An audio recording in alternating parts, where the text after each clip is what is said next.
Hi mga kamacho, ayan. So for today's video mga kamacho ay gusto kong i-share sa inyo ang video na ito na magsisilbing aral sa akin. Ayan. At saka siguro sa mga tulad ko din na driver. Ayan. Pero alam ko, ang mga driver talagang dapat maingat at laging aware, ayan, laging gising, hindi lutang, huwag bawal antukin, ganon, lalo na kapag ka nagda-drive talaga. Ayan, sa bagay, eto kasi pangyayaring ito sa akin, parang ang haba-haba ng biyahe ko, nakadaan ako sa mga traffic, kung ano-ano. Ayan, eto yung pagkakataon, ito yung time na naging naging TNGA, gano'n, parang gano'n. Alam mo parang ewan lang talaga, ayun. Ayan, nakita niyo na hindi ko talaga napansin na tumigil si kuya. Kasi nung paliko na kami, bale tumingin ako sa kabilang side ng mirror ko, dito din sa kabila. Kaya lang hindi ko naisip na si kuya ay titigil dahil nga daw kaya tumigil siya, may dumaan na ali. So kita ko naman nga sa video ngayon, pero kanina hindi ko napansin talaga habang nagda-drive ako na may patawid. Pero tama lang din naman yung ginawa ni kuya at hindi siya dumiretso kasi nga dumaan si ate. Ang problema, naging kampante ako, tapos napatingin nga ako sa right side ng mirror ko, ayan, para ma-check ko lang bago ako umahon diyan. Ang problema, nabundol ko siya kasi napatigil pala. So ayun mga kamacho, bali nagulat si kuya at saka hindi ko naman talaga maiipagkaila na hindi siya magalit kasi kumbaga kasalanan ko 'di ba? Kaya ayun, pasensya na po. Kaya talagang ito nagsilbing aral sa akin. Ayan, sa pagkakataong 'to, hindi naman ako sobrang taranta kasi talagang inaano ko yung sarili ko na huwag kang mataranta. Kumbaga ano lang 'to, ayun, kasi kailangan kong lakasan yung loob ko, kahit may sumisigaw na, "Oh, do'n niyo pag-usapan 'yan, ganyan, ganyan." May nagsisigawan po tapos may nagbubusinahan diyan. So ayun, kita naman nila ang pangyayari ng iba kaya parang talagang ina-assist nila ako. Salamat din sa kapwa ko driver, ayan. Kaya ako naman kasi parang alam niyo yun, parang ayaw kong patakbuhin yung sasakyan ko. Kasi nga parang hindi naman sa nangingilig ako, pero siyempre may kaunting tensyon sa sarili ko. Ayan, dahil gano'n nga ang nangyari, kahit naman sino, pero pinipilit kong maging malakas. Ayun, so bale ang nangyari, nagagalit dito si kuya. Hindi naman nagagalit na as in ang sabi niya lang bakit sabi ko kasi kung puwede do'n kami mag-usap sa unahan, do'n sa may simbahan. Ngayon hindi ko rin naman alam kung alam ni kuya na may simbahan dito sa kabilang side na 'to. Pero sabi ko yun. So ayan, tuloy ko, may tumawag lang po kaya na yung video ko. Sabi ko dito lang sa side na 'yan, malapit lang. Sumunod na lang siya sa akin kasi kako para hindi kami mag-cause ng traffic kasi talagang nagagalit na yung mga tao at saka may nagsisigawan. Ayun. Siguro talagang siyempre nakakaabala kami.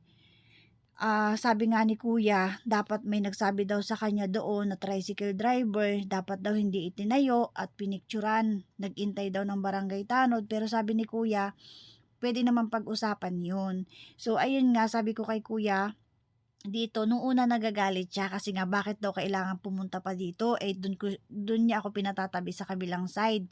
Ayun, pero naintindihan naman niya dahil nga ang daming nagagalit dun sa nagsisigawan. Yun. So, salamat sa space na ito. At dito kami, ito yung naging meeting place namin ni kuya para magkaintindihan kami. Tiningnan niya din kanina yung sasakyan. So, chinek ko din yung sa kanya, pinaandar niya. Tapos, sa may part kasi ng tambutso ko siya nadali. Kaya yung tambutso niya, hindi niya kasi din sigurado kung yung may isang tornilyong nawawala doon, kung sa pagkakabundol ko, natanggal or sadyang wala na. Yun ang sabi niya sa akin. Pero yung mga gasgas, talagang datihan na yun, ayan, chinecheck namin.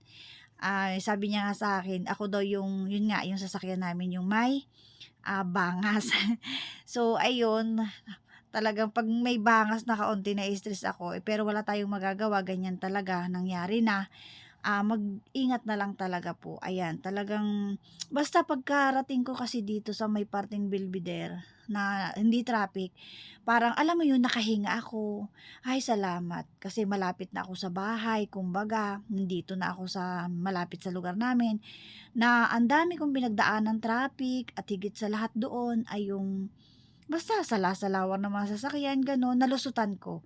Tapos eto na alam mo ang linis-linis, tapos gano'n yung nangyari. So kapabayaan ko po talaga.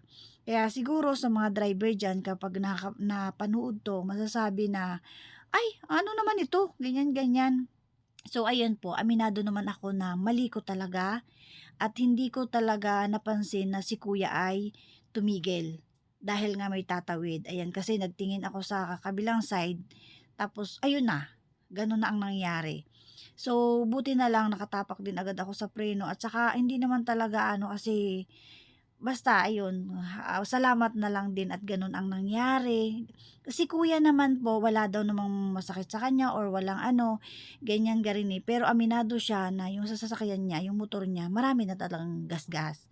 So, ang inano na lang niya sa akin parang konting abala na lang, sa abala.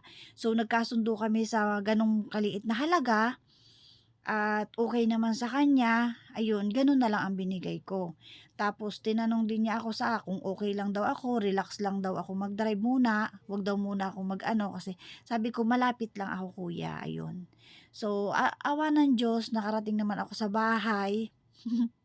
Pero pagkadating ko ng bahay, dun ko na alam mo yun, dun ako parang nanginig yung tuhod ko, yun. Pero thank you at nalampasan ko yung parte na yun kasi first time ko na makabundol talaga ng alam mo yun, parang ang linis-linis ng ano, parang masasabi talaga na ang ano mo naman, TANGA mo naman kasi para kang ano, 'di ba, kitang-kita niyo naman. Pero ayun nga po, mali ko talaga yun.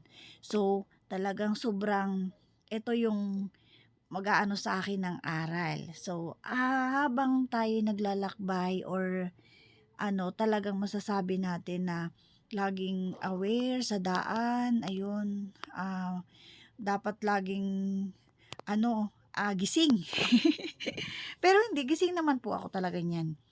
Bale ang nangyari nga lang talaga ayun, kaya ngayon 'pag napapadaan ako dun sa side na yun, talagang alam mo yun, para akong ano na, yung pag-iingat ko kahit parang wala na akong iiwasan, parang ayaw ko pa ring i-ano, yun. Kaya yun, salamat at, salamat sa Panginoon dahil yun lang po ang nangyari at ayun, talagang kay kuya pasensya na po, sana okey ka lang din, ayan. Huwag ka ng magalit. Hindi, naintindihan ko naman, hindi naman siya talaga totally galit na galit, kumbaga medyo ano lang siya, kasi siyempre gano'n ang nangyari, hindi naman maiiwasan 'yun. So ayan na po mga kamacho, patapos na 'yung aking video at salamat po sa lahat ng mga nanonood. Ayan, magiging aral talaga 'to sa akin at thank you sa inyong lahat. Ayan, sana maintindihan at maunawaan niyo, ayan. So, ayun na po, ba-bye mga kamacho, ingat po kayo palagi, ingat tayo, bye.